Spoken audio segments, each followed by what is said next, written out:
Hello Heights Church, my name is Stacy Orr and I help coordinate the women's events here at Heights Church. I'm excited to continue on with our thread, The Names of God. I love how the names that we have been unpacking reveal God's character.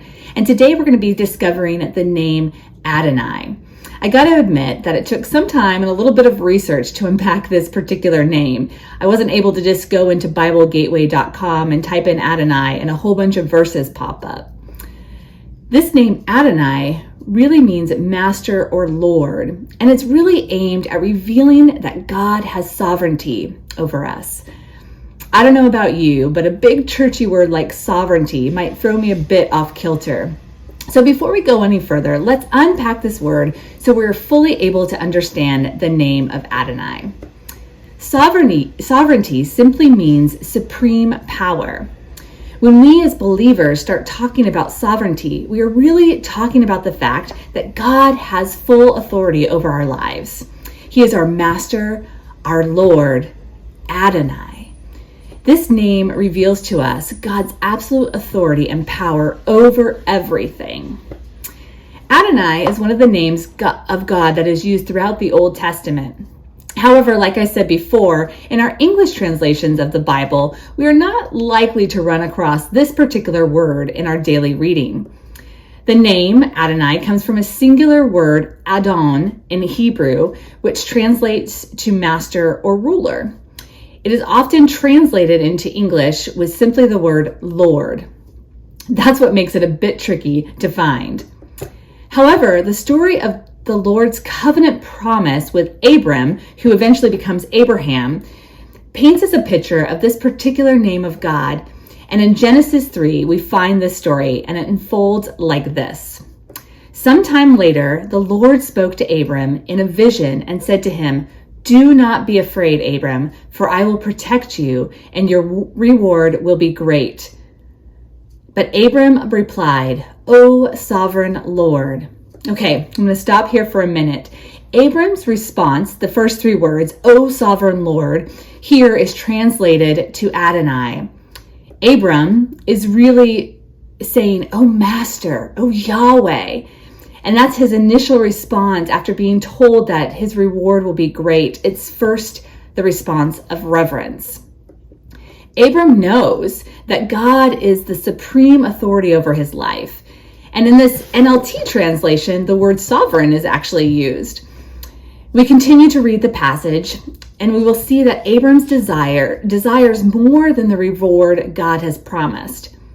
But even if he doesn't get it, he recognizes that God is the authority over his life, and it is through him and his relationship with him that he will be blessed.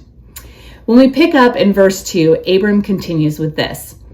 "O sovereign Lord, what good are your blessings when I don't even have a son? Since you have given me no children, Eliezer of Damascus, a servant in my household, will inherit all my wealth. You have given me no descendants of my own, so one of my own servants will be my heir." Time out again. Have you ever found yourself in this kind of despair, where you recognize the authority of God and know He is the giver of all good things, but you haven't yet received the promised blessing? Your lack of blessing does not diminish the name of God as Master. In fact, in some ways, it makes the name more prominent.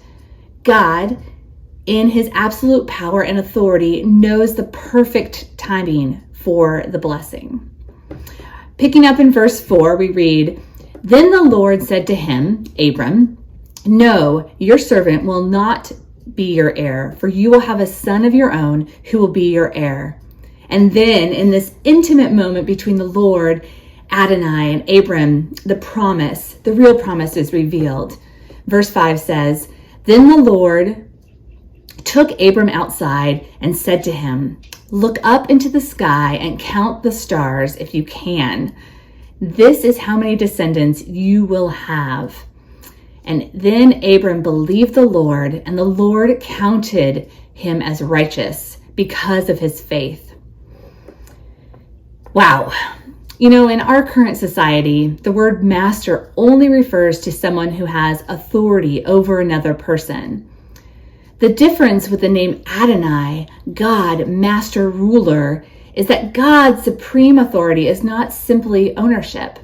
It's an intimate relationship between us and the one true God who has supreme power over our lives. And then he uses that power to be in relationship with us and bless us. God's authority over our lives allows us to follow and believe him because we know the plans that he has for us are good. What do you need God to rule over in your life?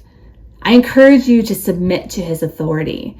Believe that he will direct your path as Lord, Master, Adonai. Thanks for joining me today, church. I hope you have a blessed week. See you next time.